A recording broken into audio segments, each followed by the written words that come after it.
Hey, what's up guys? This is Rob. Welcome back to Rule of Two Review. Today, Mortal Kombat X gets a release date and messes up DLC big time. Okay, so it should certainly be noted that I am extremely and beyond excited for Mortal Kombat X / Mortal Kombat 10, which is kind of what I feel like I want to call it. I think the game looks great. I'm a huge Mortal Kombat fan. I discussed it on my previous video about Mortal Kombat X when it was initially announced, and I'll go ahead and link that video below too if you want to check it out. I think the game's going to be great, and I couldn't be more excited. Of course, we're talking about the release date that was just announced for the game, and I'm really thrilled with the release date too because it's pretty early in the year. It doesn't feel too far off. But of course, I have the one super huge negative thing that I need to talk about regarding the game, and I don't think a lot of people are really going to agree with me, so it's going to be one of those few videos where I'm sort of pretty down and negative on something, and I know people aren't really used to that for me, but I really find this to be a pretty big problem. But first, the good news, which of course, like I said, is the release date. They finally confirmed that Mortal Kombat X is coming out April 14th, 2015, so it's not quite the first quarter, it's the very, very beginning of the second quarter, but it's really early in the year. That's 7-8 months or so away from right now, but I still feel like that it has a feeling like it's really not that far off. I certainly had sort of the personal theory that the game was going to be pretty late in the year next year. I didn't think that they would be making this high-profile release so early in 2015, but man, I am so glad they're doing that. We know there's a lot of games across all three platforms in PC and 3DS to be coming out in 2015. It's going to be a really jam-packed year. It's going to be great, but we're not really sure on most of the dates for most of the games coming out, with the exception of like Bloodborne, I think we know is early in the year, February. Well, actually, no, that's only February for Japan. We don't even have the U.S. confirmation. So, yeah, add that to the list of games we know that are coming out next year, but that we still don't have dates for. And I was really worried that we were going to run into something similar as this year, where most of the good games are coming out in the back half. There really wasn't a lot of good games smattered throughout the first half of the year like there was in 2013. So it's a really unbalanced year this year. I was worried that with so many high-profile games next year, we would also get all of them in the back half of the year and really struggle to find, the time to play them and the money to buy them, which is what happens a lot. It's one of those first-world problems that we run into in the gaming industry. So here we are hoping that the games are more spread out throughout next year. And Mortal Kombat X, which was a pretty high-profile release for 2015, did get the confirmation of April, which is, I just think, super fantastic. I can't wait to play that game. Despite the problems I'm having that I'm going to be talking about in a minute, I still think the game is going to be great, and I can't wait to play it. I'll definitely be picking that up day one.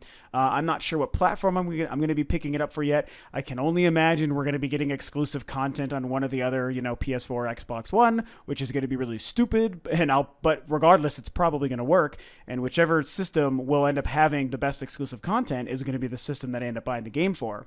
So, that's the good stuff. The game, it's coming soon, sooner than we expected. We have the confirmation of the date, April 14th. It's going to be really great. Can't wait for that game. But now there's just that one other thing that's bugging me. So I'm going to try not to make this conversation too terribly long here, but it is a pretty big deal to me. The game and the series and the characters involved are very near and dear to my heart, since as I've mentioned many times, I grew up in the 90s when Mortal Kombat was brand new.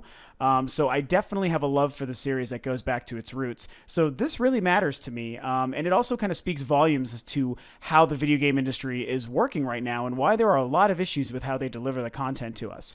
So like I said, what I'm talking about is the DLC, the announced pre-order DLC, I should be more specific, for Mortal Kombat X. So apparently, depending on where you pre-order the game, you could get Goro as a pre-order DLC incentive. That's basically the pre-order bonus. Is Goro one of the most high-profile staples of the series as far as characters and the lore of Mortal Kombat goes? Again, going back to the very first original arcade game, Goro is a big deal when it comes to Mortal Kombat. And here we are learning that he is being included as pre-order DLC, and not even to mention that, it's also, depending on which territory or which probably retailer that you go to pre-order the game, that you get Goro. That's the problem I have here, and let me tell you why. Because like I was just saying, Goro is integral to the Mortal Kombat experience. He is so important to Mortal Kombat, I feel, that he should be included in the game regardless.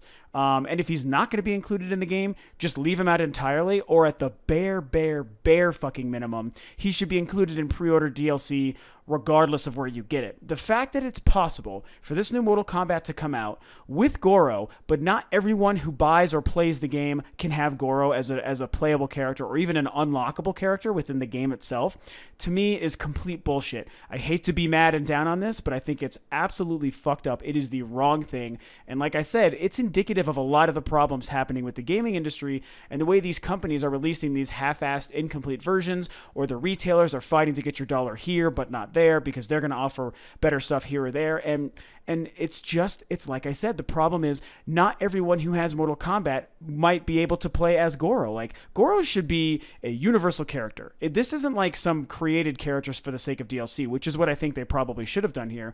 This is Goro. It's almost like, and bear in mind, it's not quite as severe as this, but this is a pretty good analogy that comes to mind. It would be like if the next Zelda didn't give you the Master Sword unless you pre-ordered the game, and only some places were going to let you get the Master Sword based on where you pre-ordered it. So if they did, and I mean, think of how important the Master Sword is to Link and to the Legend of Zelda universe in every game. You can't fucking do that. You can't take the Master Sword away from people, and you really can't take Goro away from people.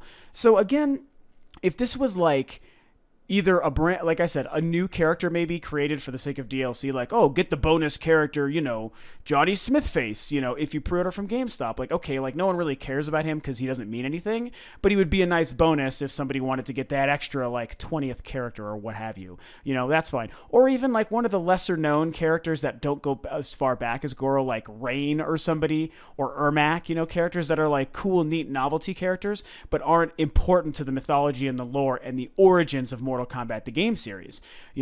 Like, Goro matters. And if you're including Goro in this new game, that should be the thing that you use to just sell the game to people, period. Not to convince them to pre-order, and not to convince them to pre-order from one fucking retailer as opposed to another one. You don't do that. That is kind of holding something hostage, I feel.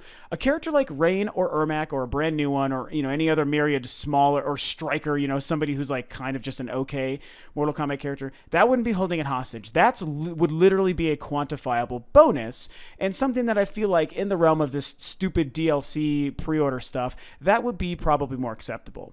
But Goro is far too important. I know I'm repeating my topics here, so I'll wrap this up soon, but Goro is just far too important. The way he's being handled, and based on how he is important and relevant to Mortal Kombat, that character is being held hostage, and it's fucking up how people buy games and pre-order games and where they buy them from. It's stupid. It's a huge problem, and it's probably, I'm a little bit biased in the sense that, like I said, I really care about Mortal Kombat because it goes so far back in my gaming history that this does make me this angry, because I care enough about the characters and the game and the mythology that I've been following ever since day one with the original arcade cabinet. This is a problem.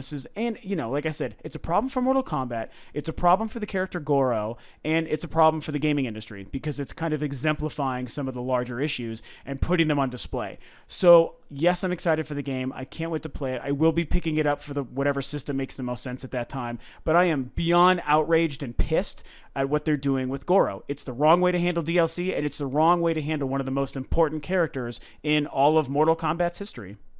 Okay, so that's it. Like I said, pretty short video for today, but I really needed to get my feelings about the Goro DLC stuff off my chest. So, if you agree or disagree, definitely leave your comments below. I really want to hear what you guys think about it. I wouldn't be surprised if a lot of people who are excited for the game might not even care about something like this, and they're probably going to think I'm completely batshit crazy for being so upset about it. But regardless, I shared my feelings. I definitely am curious to hear what your feelings and thoughts are if you're a Mortal Kombat and or a Goro fan. So, yeah, that's pretty much it for this today. So, of course, this is Rule of 2 Review. If you like what I'm doing, please feel free to subscribe to the channel and like and share the video if you did, and share your comments about Goro and stuff below. So thanks for tuning in, and I will catch you guys on the next video.